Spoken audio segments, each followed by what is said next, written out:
Good morning students. इससे पिछली class में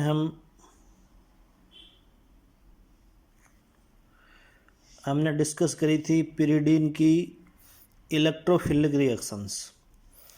हमें पता है नाइट्रोजन का इलेक्ट्रोनेगेटिव इफेक्ट होता है और वो भी माइनस इफेक्ट, जिसके कारण ये कार्बन से इलेक्ट्रॉन अपनी तरफ खींच लेता है तो रिंग में पॉजिटिव चार्ज डेवलप हो जाता है, जिसके कारण ये न्यूक्लियोफिलिक सब्स्टिट्यूशन रिएक्शंस भी देता है। अब न्यूक्लियोफिलिक सब्स्टिट्यूशन रिएक्शन ये देता है 2 और 4 स्थितियों पे। अब देखो ऐसा क्यों है, अगर हमें किसी भी रिएक्टेंट, किसी भी कंपाउंड की इलेक्ट्रोफिलिक सब्स्टिट्यूशन या न्यूक्लियोफिलिक सब्स्टिट्यूशन रिएक्शंस पता करनी है ये किस पोजीशन पे देगा, तो उस पोजीशन पे अटैक करवा के उसकी रिजोनेटिंग स्ट्रक्चर बना लो।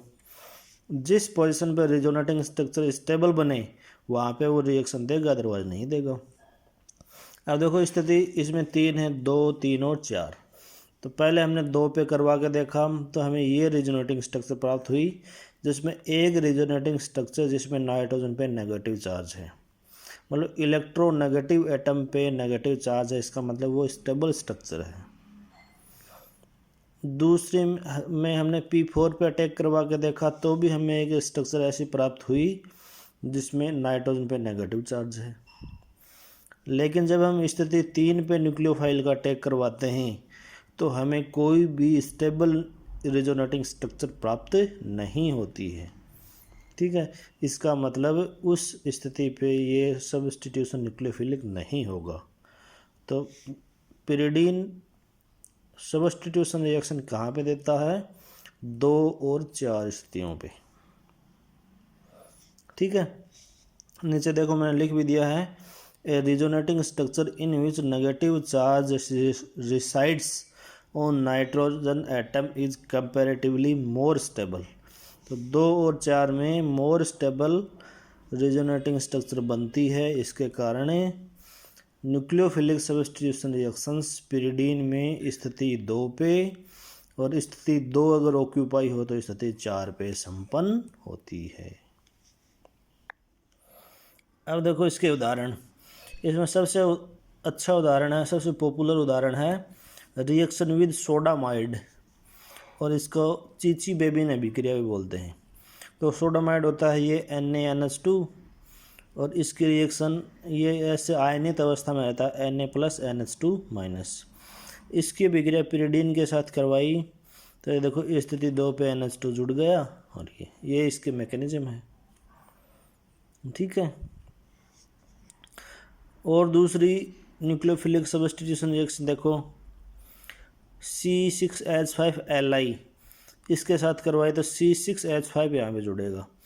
अब देखो ये हमने पिरोल, फ्यूरेन और उसमें थायोफिन में पढ़ा था तो उसमें Li जुड़ रहा था, तो यहाँ ये अंतर हमें ध्यान रखना है, यहाँ पे क्या जुड़ रहा है? C6H5। ठीक है, जब अभिक्रिया KOH के साथ करवाते हैं तो बनेगा 2 पिरिडिनोल, O- के मतलब ये पोटेशियम साल्ट बन गया और उसको जल की उपस्थिति आयोडोलाइसिस करवाएंगे तो H बन जाएगा। ऑक्सीडेशन देखो, ऑक्सीडेशन इसका नॉर्मल कंडीशन में जैसे HNO3 H2SO4 से नहीं होके हार्ड कंडीशन में होता है, तो हार्ड कंडीशन अप्लाई करने के लिए हम यूज़ करते हैं परअम्ल। तो ये देखो C6H5CO3H, ये क्या है? प्रोक्सीबेंजोइक एसिड, ये प्रोक्सी एसिटिक एसिड, पर एसिड बोलते हैं इसको, और क्या बनता है? पिरिडीन 1 ऑक्साइड, पर नाइट्रोजन पे ऑक्सीजन जुड़ेगा। रिएक्शन विद ग्रीनियर रिएजेंट तो वो CH2C6H5, MgCl यहाँ पे एन जुड़ के क्या जुड़ेगा? CH2C6H5। ये इसकी अभिक्रिया है। अब देखो इसका रिडक्शन जब रिडक्शन कई तरीके से हो सकता है। जब पहले रेने निकल से करवाते हैं तो रेने निकल से करवाते हैं तो पूरी रिंग का रिडक्शन हो जाएगा, तो क्या बन जाएगी? पाइप्रिडीन।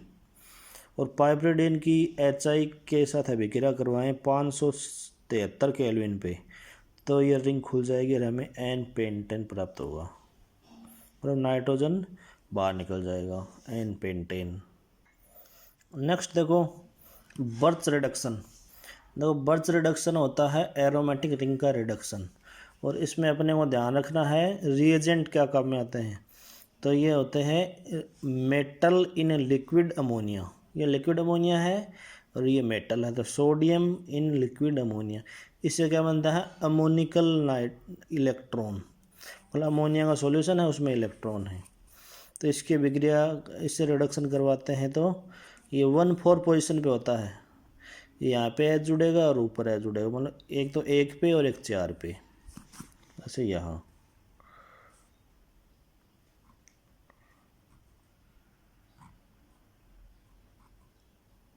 ठीक है, तो इसका नाम क्या हो गया 1,4 डाई हाइड्रोपिरिडीन।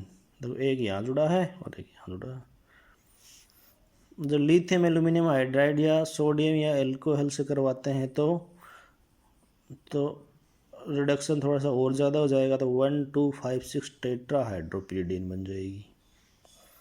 ठीक है, नेक्स्ट जब इसकी रिएक्शन सोडियम धातु के साथ करवाते हैं, तो धातु है इसका मतलब इससे एक इलेक्ट्रॉन गया Na, रेडिकल बन गया।